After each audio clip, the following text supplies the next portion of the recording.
En Radio Sefará, noticias.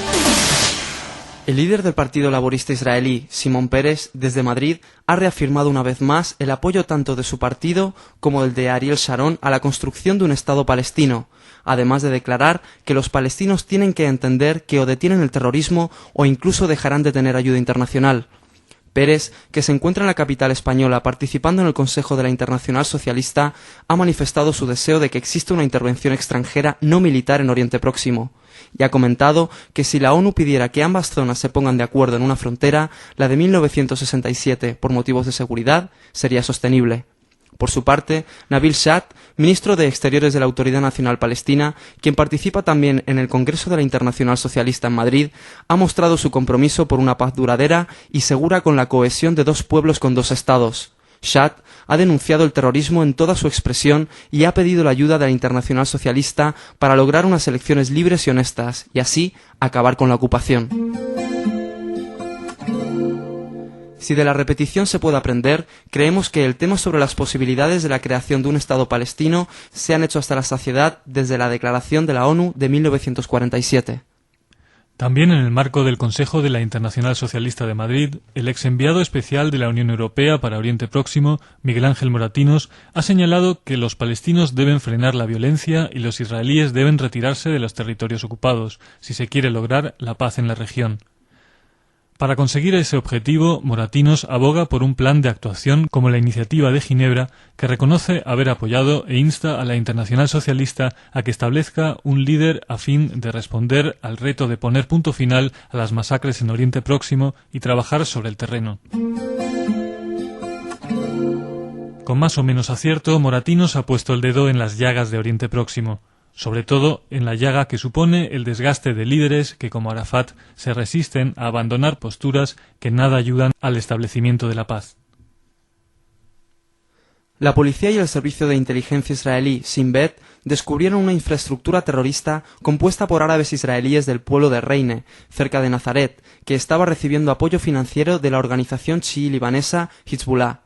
Los dos miembros de la célula, Ghassam Atmallah y su hermano Sirham, fueron arrestados durante las etapas previas a formar la célula, y así fueron desbaratados sus planes de enviar un terrorista suicida contra Israel.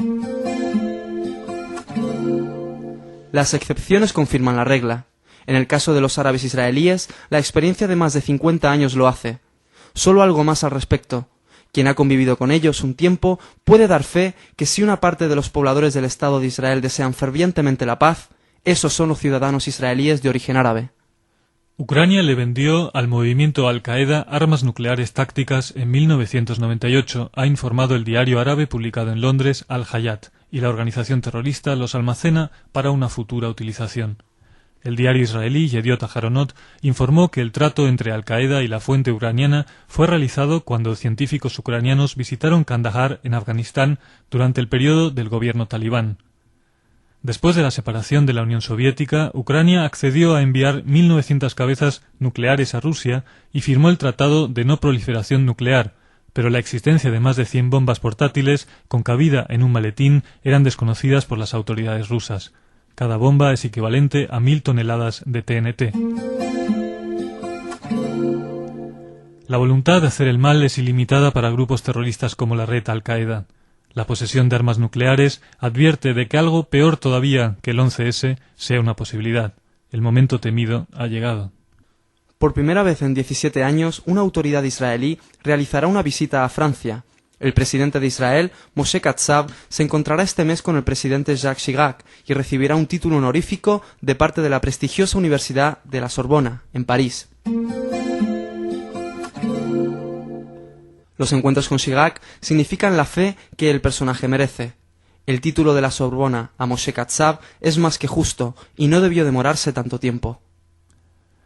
Con el nombramiento de Abraham Toledo como embajador en Viena, Austria e Israel han reanudado sus relaciones diplomáticas tras la ruptura producida en el 2000. En aquel entonces, el Ministerio israelí de Asuntos Exteriores retiró su embajador en Austria en protesta por la entrada del partido de ultraderecha de Jörg Haider en el gobierno austríaco. Continuando con los esfuerzos diplomáticos, el ministro de Asuntos Exteriores, Silvan Shalom, ha iniciado una visita oficial de 3 días a la India como parte de la política para mejorar las relaciones entre ambos países.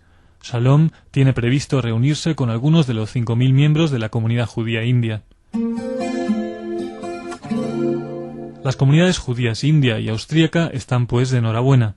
La voz de la pequeña comunidad judía india será escuchada por el ministro Shalom y Austria recupera a un embajador siempre necesario en un país epicentro histórico de los movimientos antisemitas europeos.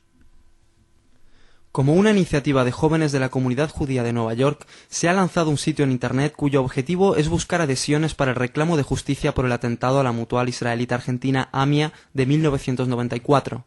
El mismo se realizará mediante una carta que será presentada al presidente de Argentina, Néstor Kirchner, el 18 de julio de 2004, en ocasión del 10º aniversario del atentado. Para adherir a este reclamo, se puede firmar la carta en el sitio web www.amiajustice.org.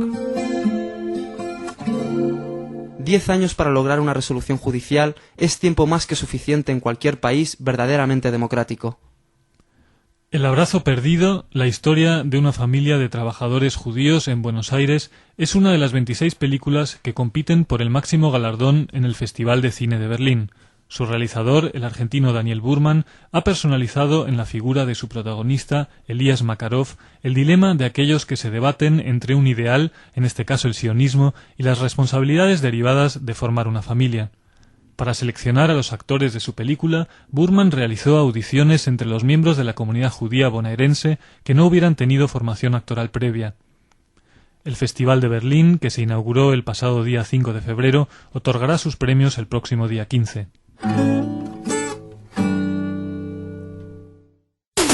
En Radio Sefarad, noticias. España va a donar 33 millones de euros a la autoridad palestina en los próximos 3 años. Una donación que incluye la contribución española a la misión de la ONU para los refugiados. El acuerdo firmado por la ministra de Asuntos Exteriores, Ana Palacio, y su homólogo palestino Nabil Shad permitirá destinar esta donación a proyectos de sanidad, educación, desarrollo institucional, reconstrucción del patrimonio nacional y otros proyectos sociales. Ana Palacio y Nabil Shad reafirmaron su compromiso con la hoja de ruta y Shad se mostró confiado en que su líder, Abu Alá, y el primer ministro israelí se reúnan el próximo 20 de febrero para seguir negociando dicho plan. Esperemos que nuestro dinero, el de los pagadores de impuestos españoles, sea empleado para los fines acordados. Creemos, no es por nada, que una auditoría a las finanzas de la autoridad palestina no vendría mal. La extrema derecha podría estar detrás de los 3 atentados sucesivos cometidos en enero contra bienes o instituciones relacionadas con el primer prefecto musulmán de Francia, Aïssa Dermouch, de origen argelino. El diario Le Monde asegura que si bien se mantienen abiertas todas las posibilidades, la pista de que se trate de ataques de carácter racista es la que emerge de momento. Aunque la ultraderecha tenga hoy en los musulmanes radicalizados de Francia un aliado en su particular batalla antijudía, estos últimos, como minoría, no dejan de ser víctimas de los neonazis, algo que debería hacerles reflexionar sobre quiénes son sus verdaderos enemigos. El Tribunal Supremo de Israel ha escuchado las alegaciones contra el trazado de la valla de seguridad que han sido interpuestas por 2 ONGs israelíes, Hamoket y la Asociación de Derechos Civiles en Israel. Según Mijael Blas, representante legal del gobierno, el Ejecutivo podría incluso reconsiderar la ruta de los tramos ya construidos en el caso de que produzcan un impacto negativo sobre la población civil palestina. El tribunal ha evitado dar una fecha para pronunciarse sobre las alegaciones presentadas, ya que, al parecer, los jueces no quieren influir sobre la opinión que el 23 de febrero ha de dar el Tribunal Internacional de La Haya. Si las cosas de Palacio van despacio, como reza un antiguo dicho español, las de la justicia son prudentes y no tienen prisa, no solo la nuestra, parece. Los jueces consideran cierto el aforismo que afirma que existen 2 tipos de problemas, los que se resuelven solos y los que no se resuelven nunca. Esperemos que, como sabios que son, esperen que la paz estalle antes de que ellos tengan que dictaminar. El gobierno del primer ministro Ariel Sharon ha superado una moción de no confianza en el Parlamento presentada por la oposición. Mientras Sharon se recupera favorablemente de una reciente intervención quirúrgica en la que se le extirpó la vesícula, sus socios de la Unión Nacional amenazan con abandonar la coalición si el plan de evacuación de Gaza es aprobado por el gobierno. Por su parte, el mayor general Tseevi, al mando de la inteligencia militar israelí, ha comentado que la retirada de Gaza no supondrá la disminución de las acciones terroristas contra Israel. Según Tseevi, los grupos terroristas entienden la retirada de la zona como una victoria y aseguró que si ya existe una batalla por el poder en Gaza entre Hamás, el ministro de Seguridad palestino Muhammad Dahlan y el líder palestino Yasir Arafat. Una vez más, el Parlamento israelí acata las decisiones del único gobierno viable del país en estos momentos. Sharon busca el camino hacia la paz. Muchas veces él lo ha dicho, a pesar de sus íntimas convicciones anteriores. Pero si la realidad se impone en el seno de la sociedad israelí, esperemos que la fantasía árabe no provoque falsos espejismos entre los palestinos. Una simple ojeada a los mapas desde 1948 a la fecha debería convencerlos. Arabia Saudí ha acusado a la televisión por satélite catarí Al Jazeera de promover el terrorismo, días después de que la cadena mostrara imágenes de los supuestos autores de un atentado perpetrado el pasado año en Riad, según informó la prensa saudí. Las imágenes son un acto de incitación al terrorismo, dijo el subdirector de los servicios de inteligencia del reino, el príncipe Abdul Aziz Ben Bandar. Arabia Saudí sufre ahora en su propio suelo un terrorismo que ha alimentado durante años, financiando instituciones y grupos islamistas en todo el mundo. No por ello, la acusación contra la cadena Al Jazeera, incitadora indiscutible de las mal llamadas resistencias en Irak y todo Oriente Medio, deja de ser legítima. Hamás y Hezbollah están incrementando su presencia en Hispanoamérica para consolidar su poder en áreas lejanas al conflicto de Oriente Próximo, según han informado representantes del gobierno norteamericano. La triple frontera entre Argentina, Brasil y Paraguay sería el epicentro de los esfuerzos de estos grupos en una zona que es además centro de tráfico de drogas, armas y lavado de dinero, actividades utilizadas para apoyar el terrorismo islámico en Hispanoamérica. Además, estos grupos islámicos estarían reclutando información sobre objetivos judíos e israelíes en Hispanoamérica. Los atentados a la embajada israelí y a la AMIA, ambos en Buenos Aires, aún sin esclarecer, abundan en pruebas. Todas llevan al mismo lugar, Ciudad del Este, pero hay policías de los 3 estados que no encuentran las pistas. El gobierno de Kiev desmintió las informaciones de que Ucrania entregó al depuesto régimen integrista afgano armas nucleares tácticas que podrían estar ahora en manos de la red terrorista Al-Qaeda. Las informaciones al respecto, publicadas por el diario Al-Hayat, que cita a fuentes próximas a Al-Qaeda, suponen una provocación, declaró el Servicio Estatal de Ucrania para el Control sobre las Exportaciones. Según este organismo, Ucrania había suspendido todos los contactos militares con Afganistán en 1993 y desde entonces cumplió rigurosamente las sanciones internacionales impuestas al régimen talibán.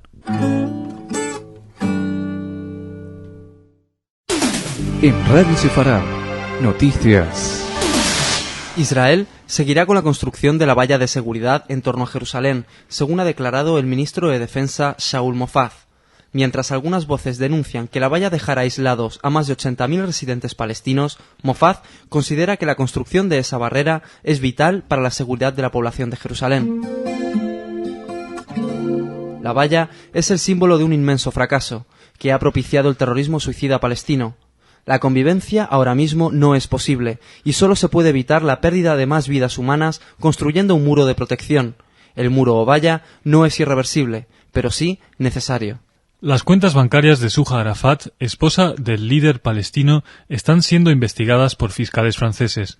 En concreto, se sigue la pista a 11 millones de dólares procedentes de una serie de transferencias realizadas desde Suiza a 2 cuentas a nombre de la señora Arafat. Desde el Consejo Legislativo palestino se ha anunciado que, si la investigación francesa demuestra que hubo un mal accionar o mal uso del dinero público donado, el Consejo tomará decisiones sobre el tema. Las investigaciones fiscales, si bien son secretas en Suiza, sin orden judicial, podrían brindar unas informaciones que explicarían el apego al poder de Arafat y el sonrojo, si ello es posible, de los estados que sostienen económicamente a la autoridad palestina. Quizás estos requerimientos a los jueces suizos, realizados, por ejemplo, por el Tribunal de Cuentas de la Unión Europea, serían muy eficaces para allanar el camino hacia la paz.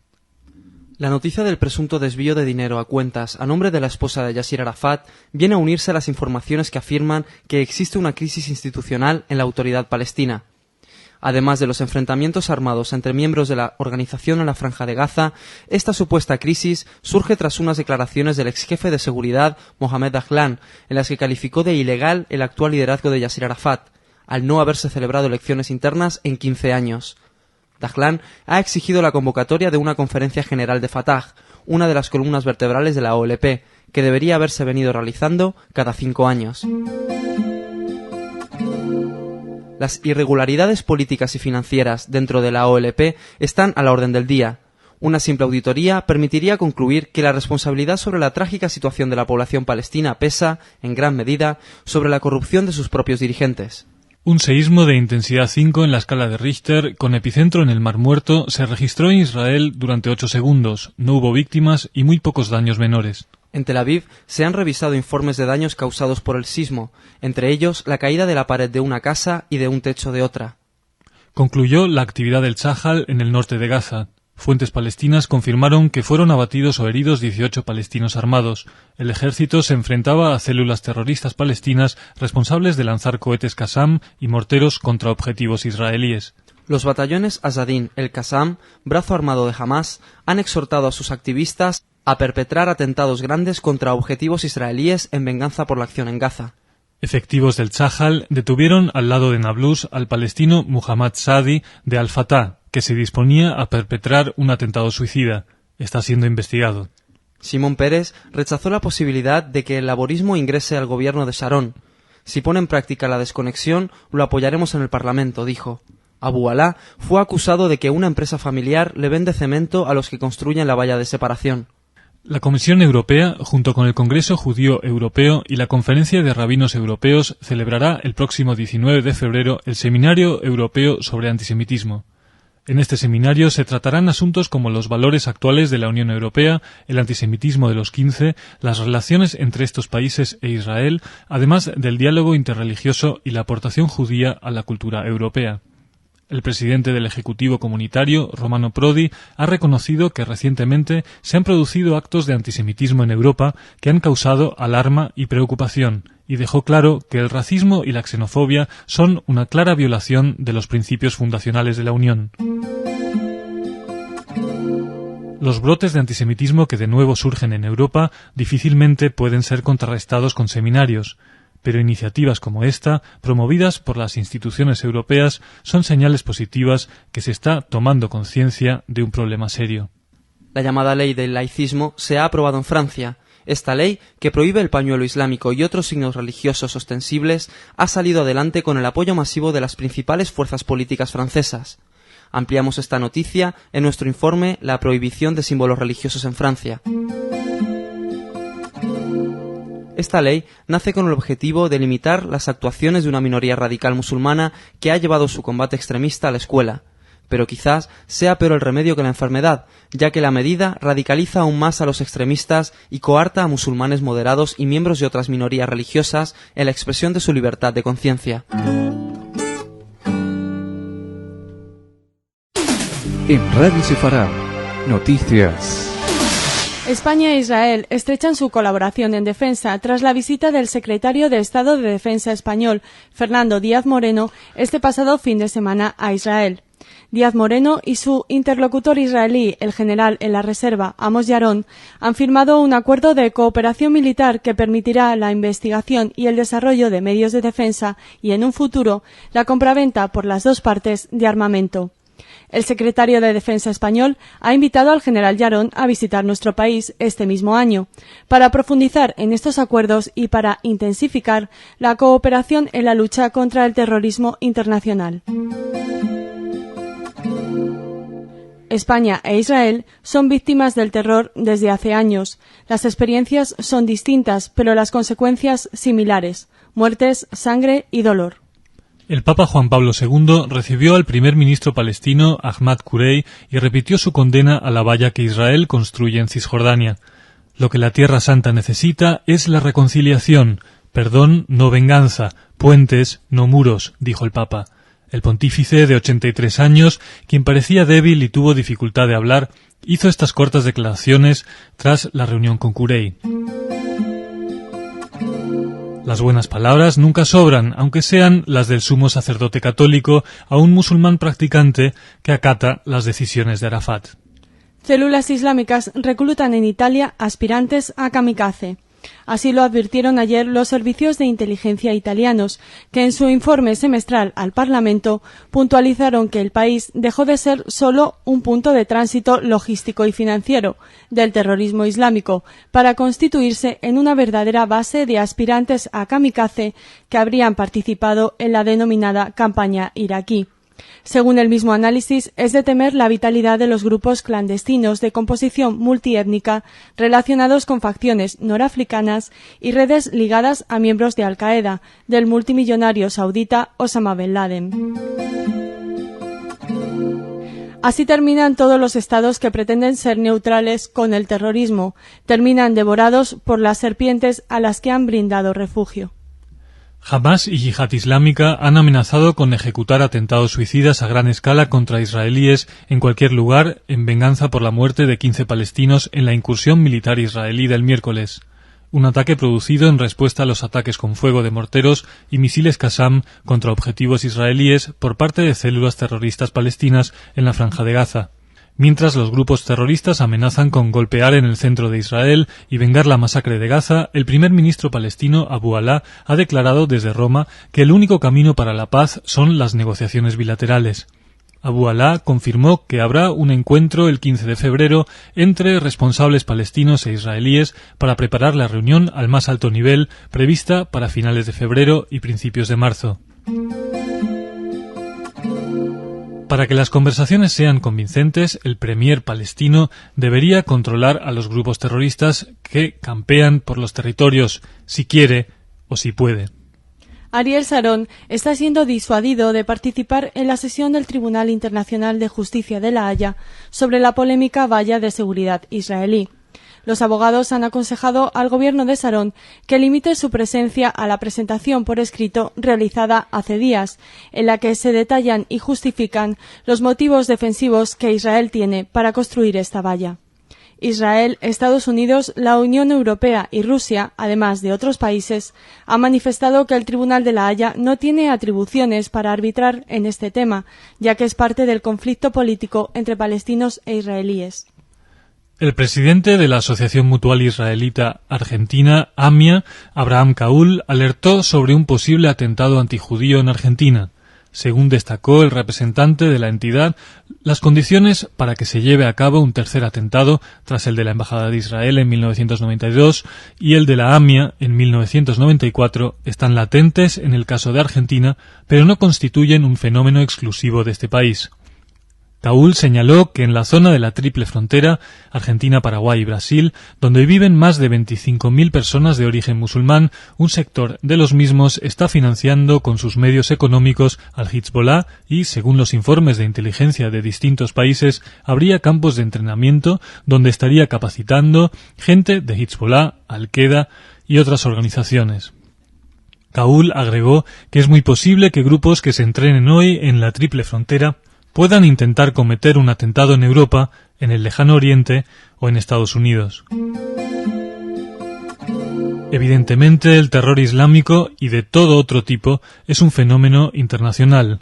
Debe considerárselo el nuevo enemigo de una guerra declarada, pero que muchos estados y grupos políticos pretenden ignorar. Terminamos el informativo con una noticia que nos resulta cercana. Shalom FM, la emisora de radio judía de Londres, ha reiniciado un nuevo periodo de emisión. Éramos una de las pocas comunidades étnicas de Londres sin una voz radial y era necesario dar la posibilidad de escuchar información equilibrada sobre la comunidad y sobre Israel. Dice Mike Mendoza, cofundador de la radio. Nuestro objetivo es llegar al nivel de una buena emisora local y creo que tenemos buenas posibilidades de alcanzarlo, dice Mendoza, quien cree que la clave del éxito radiofónico está en el reconocimiento de la diversidad de la comunidad judía de Londres, que suma 196.000 personas. Mendoza, un sefardí de antigua prosapia y un pionero de la radio en Inglaterra, de vuelta en la brecha. Le deseamos éxito.